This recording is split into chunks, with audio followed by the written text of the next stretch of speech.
What is up, folks? It is Jason Hopkins with the I Am Jason Hopkins YouTube channel and podcast coming at you. Today is one of my favorite real estate topics. Is called lease options. Again, if you're following through, what we are built for is the ABCs. Yes, I created this. It's awaken, build a business, and create change. So anyway, this is my favorite topic because you get to leverage the property, your money, and the market, as long as you kind of know what you're doing. So I would use this as step one to kind of building the foundation, and then do a lot of research. That's what has to come down with real estate. You just have to know your market, you have to know your niche, you have to know how and where and what you're going to do. I already typed in the 4 things that you need to do. This is just a piece of it, and it's kind of fun. It's a part of the game, and it's not for everyone. And also, there's not every buyer out there or seller is going to understand. So you got to coach them through the process. So again, what is a lease option?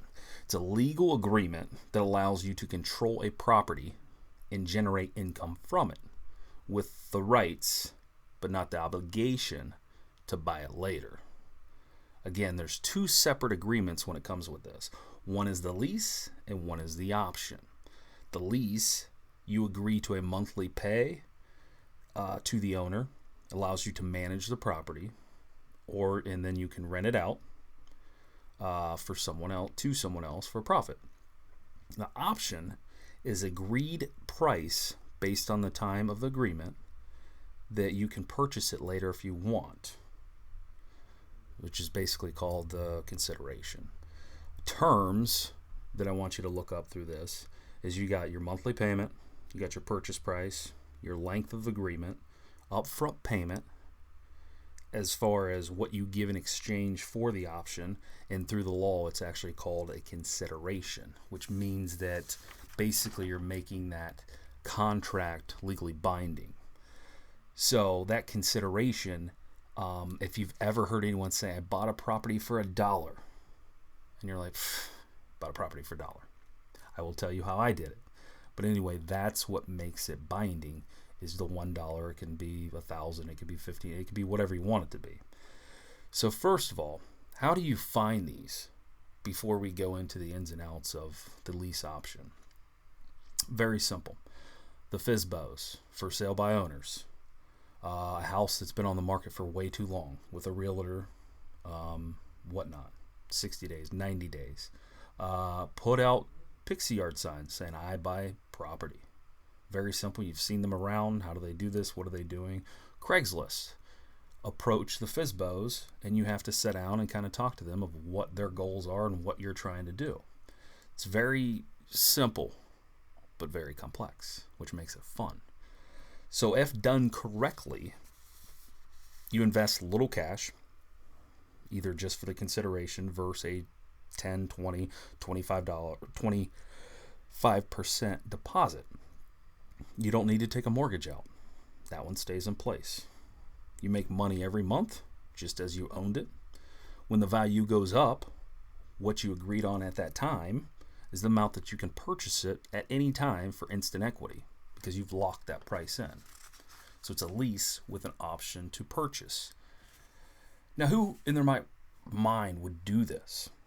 Okay, so now I have my agent friends and investors below watching this, and they're like, what? Okay, if a seller has another opportunity or option, they won't do this lease option. What it comes down to is time, money, and a lot of them have negative equity. So, for instance, let me go through a property that I did. So hopefully you follow me. It was a FSBO ad and a sign on the property. I drove by. This was in Columbus. After we talked, 3-bedroom, 2 bath, was appraised about $120 to $130 in the Columbus market. Needed roughly about $5,000 worth of cosmetic stuff to fix up here and there. The owner only owed $100,000. So there's instantly $20,000 to $30,000 of equity. For the normal person, you would think, why can't he do this? Well, going through divorce, credit's messed up. He's trying to find a new job, and he's almost to day 30 with it getting dinged on his credit for being behind. So he needs to act very quickly. So this is when your specialties come in involved of how you can help him out. And it's kind of a funny story because when I did this, I thought I was smooth. I was 20 some years old. This was 2006. Man, I thought it was awesome. But anyway, roll with me here. So we got about $30,000 equity is what I'm seeing. Like, there it is. But we also have some intrinsic things that can't happen. So the agent had it listed and dropped the price and just really never came below 130 when he was listing it. So it stayed on the market for 90 plus days. Lots of shows, whatever. Not the agent's fault. The guy was wanting too much. He did not want to come off of his time. And now he's to a point where he's just fed up in the old shit moment and needs to get it going. So we wrote the consideration. I put $1 down to make it legally binding. My purchase price was $110,000, and I was going to purchase that in 24 months. So I was going to lease it for 24 months. Said price, $110,000. His monthly mortgage interest was a little high because his credit was not that perfect. Was about $1,090 a month. So it was about almost an 8% loan. And I knew that you could rent that for $1,200 at least. So there's going to be a little bit of cash flow. It's going to be tight, but we're going to try to figure it out. Now, keep in mind, this was 2006. If I could have rolled this out and kept it and then rewrote it in my name and everything else, today that property is renting out easily for $1,500, and it's right around $170,000 in the Columbus market. You don't know that until you look back. Well, just like him, in 2006, I was in a bind myself.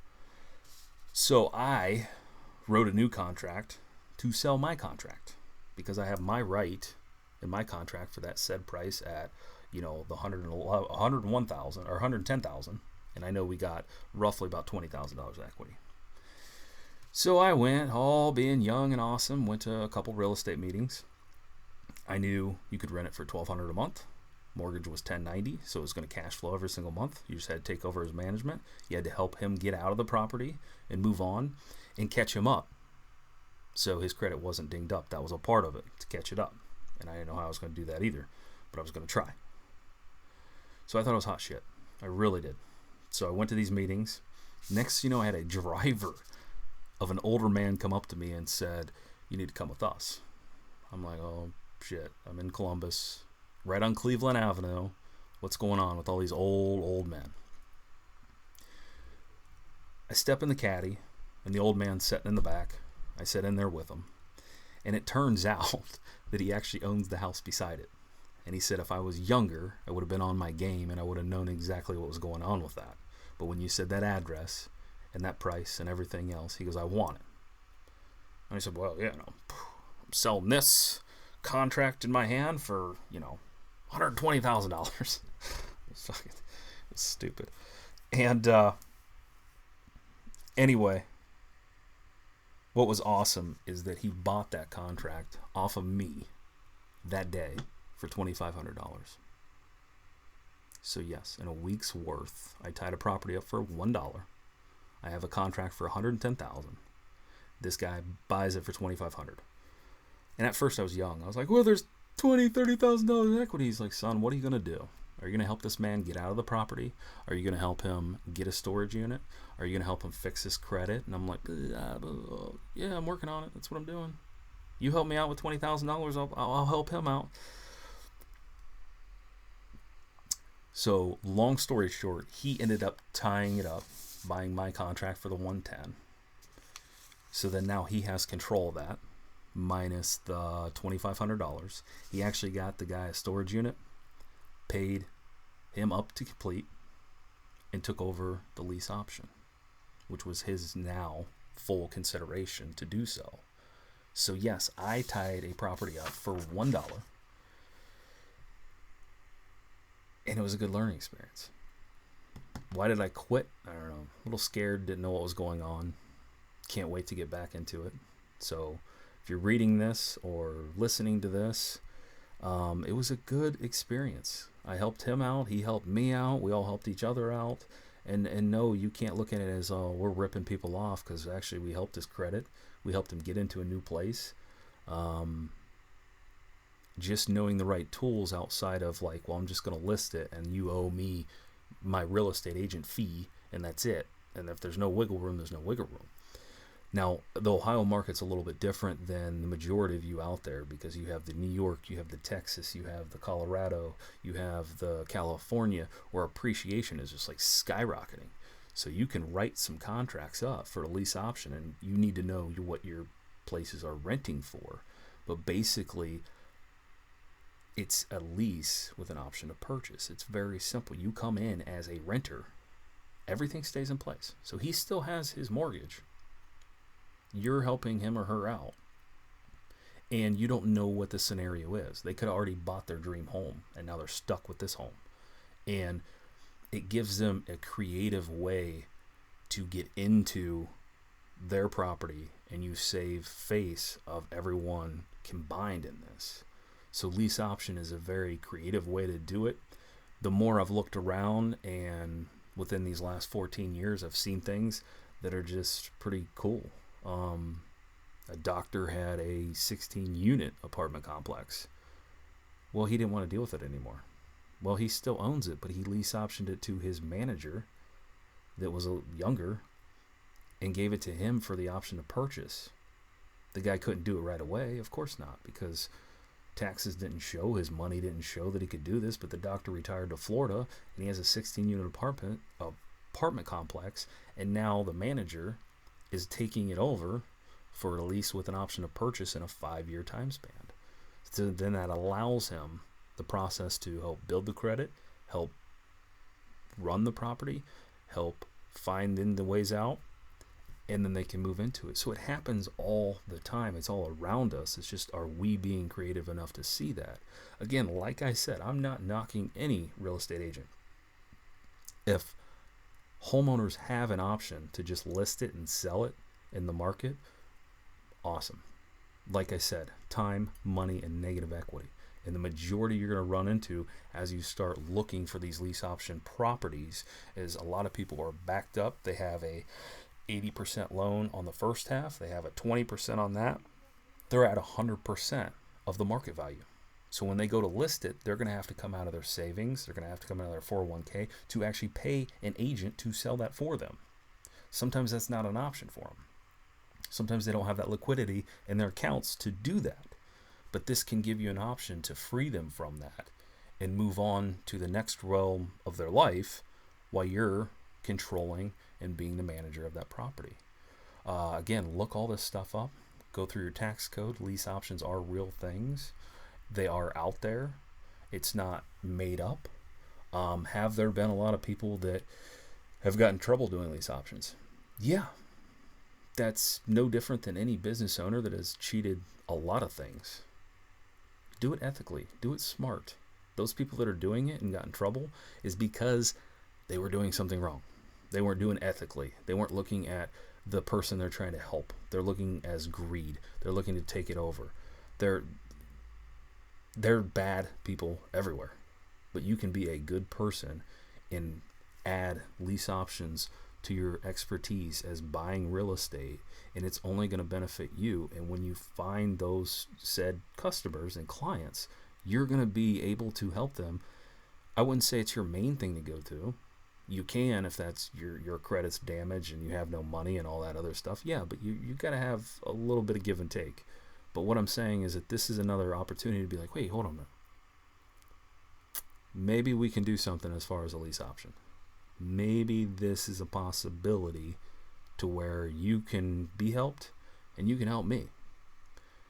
And like I said, that's the beauty of it. You lock in the price now. Later on, you don't know. You don't know what's going to happen. So I know it's a touchy subject. I'm ready for your guys' comments, but lease option is a good thing. It doesn't end with just this YouTube video. There's a lot more that goes into this. There's a lot more of learning. There's a lot more that you have to take your contract to your lawyers. You have to have them look at it. You have to have them draw up that. But it's worth it. It's a thing that you can really do and help and make money in real estate, and you can help someone that has just lost their job, went through divorce, maybe had a death in the family, and now they can't afford that. Now their credit is getting ready to get dinged for the rest of their life, and you're going to be there and be that savior and say, you know what, I know this, and here's what I do, and here's how I'm doing it. So it's just another option that you can add in, and hopefully you can help out your community, because that's bottom line what it comes down to, is you're going to get paid in direct proportion of how you can help that community. You can hold on to it. You can buy it out at that 24 months. You can buy it out at 5 years, whatever you want to do.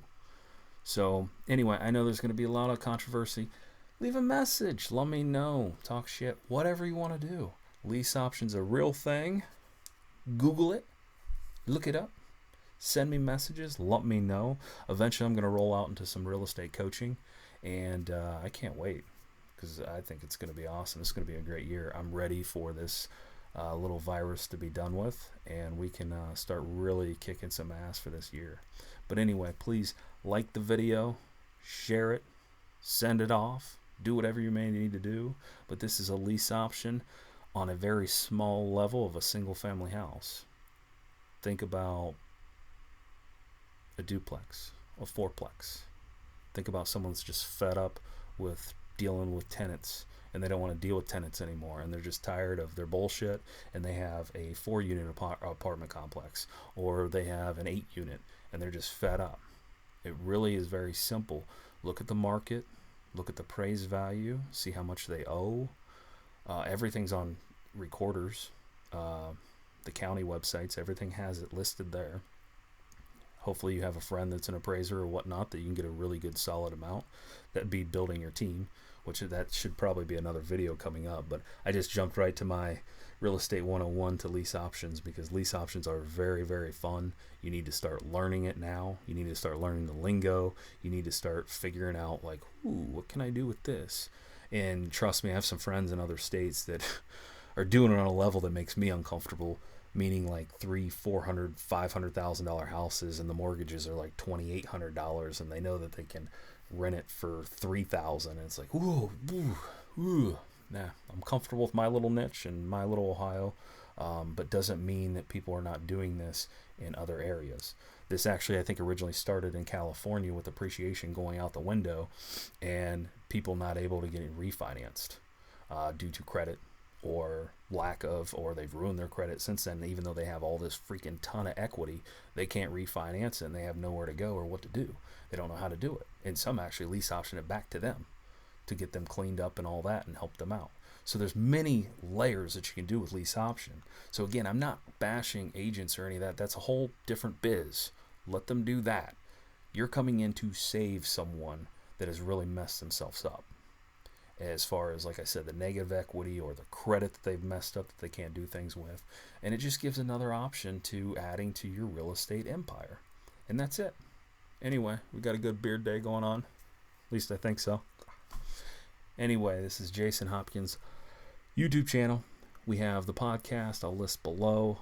Let me know if there's something you need, questions, remarks, or whatever. This is episode 7, Real Estate Investing, Lease Options. I'm out.